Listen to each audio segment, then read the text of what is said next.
Good morning. Hi, Phil McPhail here with United Country Lifestyle Properties of Maine. Have you been looking for a piece of property that you can build your new home on, maybe a homestead, maybe a second home or a hunting camp on a large tract of waterfront land, but you can't find it because either it's too far away from where you want to be or it's too much money? Well, today I'm here with Emily Pond, and Emily's going to show me her new listing. How many acres we got here, Emily? There is 118 acres here total. Excellent. And it's a nice piece of ground we've got about a quarter mile of frontage here on the road. You're going to come along with us and take a look at it. We're going to walk a lot of the property here today and show you some of its unique features. Okay, so we're on the road that comes along the eastern side of the property, and we're going to show you a lot of this interior road. There's nearly a mile of interior road and trail on this lot. Follow us. We're going to talk about the area as we're walking into the first stop, which is some old fields here. So Bradford is a small town in eastern Penobscot County, right near the Piscataquis County line. Population is about 1,184 people. And we're 26 miles from Bangor. And Emily, what's so great about Bangor? Well, Bangor has two large hospitals. It's got several medical facilities. All the big box stores, all the small stores. It's got several restaurants, more hotels than you can count. Right. You've got the international airport. So Bangor really is a hub, and it's got just about anything that anybody could need. Yeah, we're only 25 minutes drive, 30 minutes drive from this property to the city. Yeah, and Portland is just a couple hundred miles away. It's probably a 2 hour and 30 mile ride. And that's Maine's largest city, and we've got all kinds of things to do there. Another international airport and some highly regarded restaurants, worldwide recognized restaurants. Yeah, there's some nice museums too in Portland. Lots of entertainment. Okay, we're in here now, folks, about probably 350 feet from the paved road, which is the LaGrange Road. And everything we've been walking by here on the west side of this access road, we believe is old field. I've looked at this, there's apple trees. We're gonna walk on this trail right here and show you some of them. But the ground's pretty level in there. Don't see any stumps or rocks. There's a few large rocks here and there, but overall the ground looks like it's been pretty well manicured years ago, and it's growing back to bushes now. I think there was almost looks like an old foundation might have been here from a barn or something. But here's a really cool apple tree. Emily and I looked at this already, but it actually tipped over. It looks like it might have fallen over 20 years ago, and it's been growing along the ground, which is really, and when you get up here close, you'll see the deer are browsing on the buds of this apple tree because of the way it's laying on the ground, and it's still producing apples apparently. But as we walk in here further, you'll see apple trees scattered all through this lot. And this is about a 4-acre area that we believe was once field.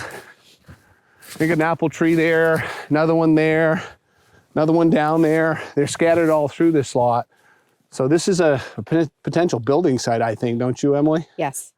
And the road coming up to this point is in great shape. There's a nice culvert in, draining the road off. So if you didn't want to get too far out in the woods. Yep, this would be the perfect spot. And he mentioned the apple trees. We saw a lot of signs of deer in here. So there's definitely plenty of wildlife in here if that's something that you are really looking forward to. Mm-hmm. We saw some fox tracks and grouse. Yep. So I think we see everything but brook trout tracks. We're going to keep walking up the road. There's another old field we're going to check out next. So stay tuned. We're going to walk up the hill, and then we'll stop at that field and show you that next. We're about halfway up to the next field now, and as we're walking up here, we kind of want to point out some of the features of the land, natural features. Off to our east here, we have an old stone wall, which we believe to be the boundary line. We don't have a survey, do we, Emily? No, there's no survey. So we're not, we're basing what we're seeing here on occupation and the tax records, but it looks to be, what it is. Yep. This rock wall is parallel in this field, which is really nice. You got agricultural fields along a good portion of this land. Yes. That's part of the reason we're seeing so many deer in here. Bradford is a farming community. It's that little suburb of Bangor, but the primary use of the land around here is either timber or farm. Yep.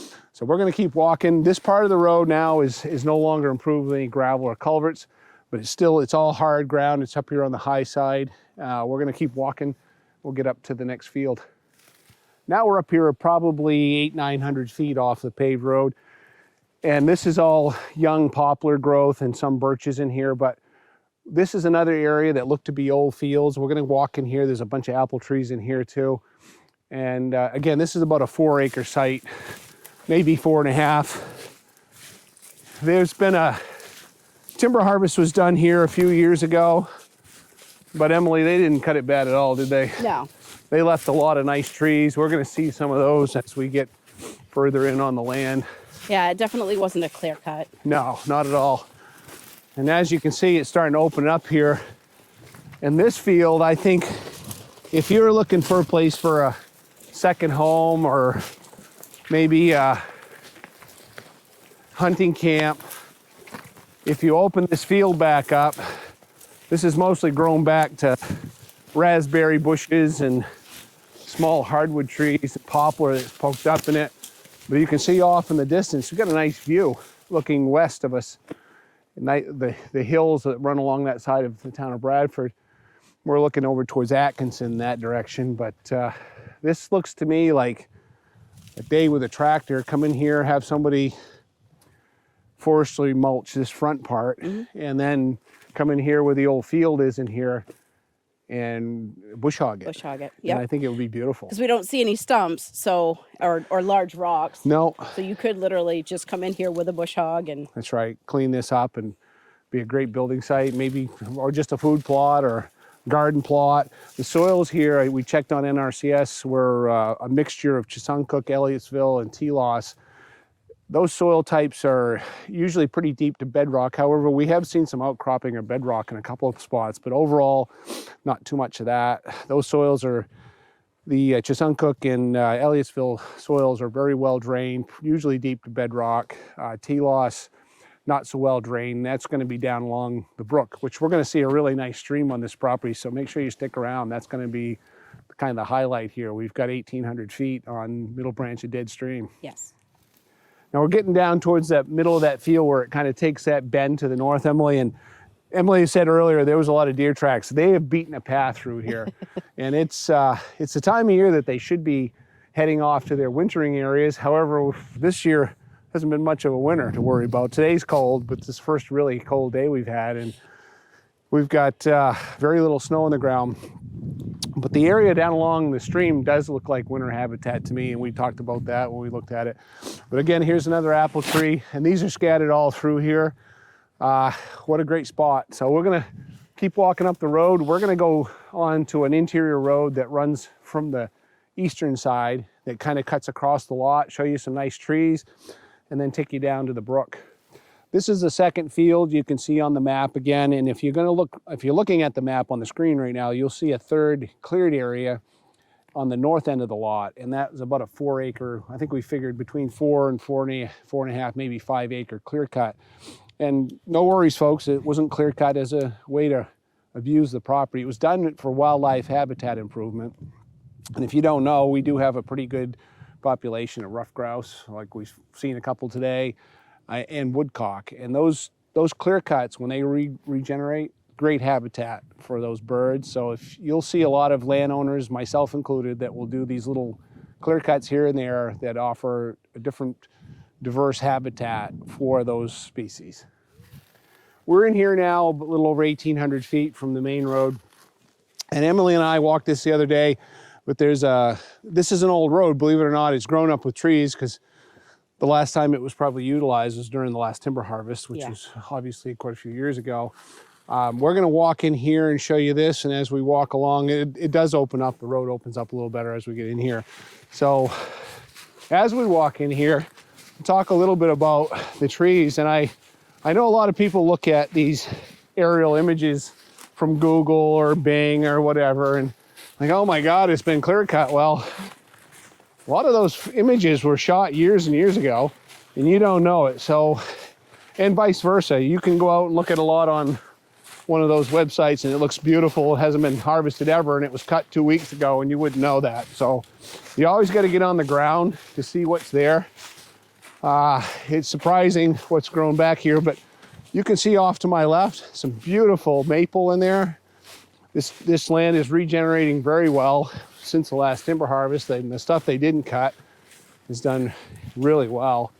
Long, tall, straight trees, which are a pretty good indicator of good soil and well-drained land. And this is a nice mixed lot. Up here we've got some pine and hemlock, but mostly popple and maples up here on the hill. As we get down near the brook or the stream, it's actually a pretty large stream, we've got more softwood, your hemlocks and your cedars and spruce and fir. This is the road. Emily and I found a little something we're going to show you down here when we get to it. This is a great way to access the interior of this property. This road runs almost to the center of the land. So when we were walking through, we found this, which we thought was pretty neat. 4-point buck. Who must have met his demise either with a coyote or hopefully it wasn't a hunter wounding him and he died in here, but all we found was that, right? Yes. There was no other remains. There was no other bones. Nope. So I'm thinking, yeah, he got eaten. And we're going to leave this wedged here in this tree. We're going to call this buckhorn turn on this internal road. And if you're in here and you see it, this is about where we're going to peel off of this road and walk you down to the middle branch of Dead Stream. So let's go do that now. We've made our way all the way down to middle branch of Dead Stream, Emily, haven't we? Yes. And if you look on our map, we'll show you where we're standing. There's a beautiful outcropping of ledge right here. Nice little drop. This is not white water by any means, but it's a very attractive little stream. Looks like you could easily paddle a kayak under, high water conditions. Yep. Right now, of course, most of the water is turning into ice. And swimming, you could swim. Probably a flat-bottomed boat would be okay in here. Mm-hmm. I didn't necessarily see any data on fish, but I wouldn't doubt if there maybe was some brook trout in here. Most of our streams up here have some native population of brook trout. There'll be all kinds of bait fish in here. This is a tributary that eventually runs into the Penobscot River. Joins up with a bunch of other streams before it gets there, but beautiful section of water. We got 1,800 feet roughly, yes, plus or minus. It's a beautiful spot, and if you want to build near it, honestly, what do we figure? It was 250 feet. We've got a low plain in here. We'll show you some B-roll of this forest. It's really old growth hemlock, spruce, fir, cedar.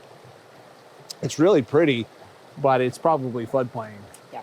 And when you get back 250, 300 feet, it does that nice jump up, right, 30, 40 feet.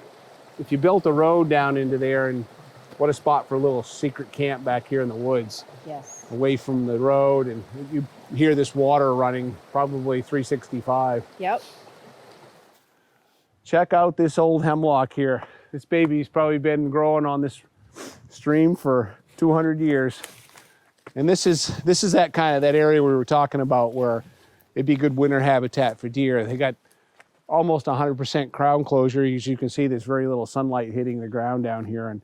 And old trees like this sustains our whitetail through the winter.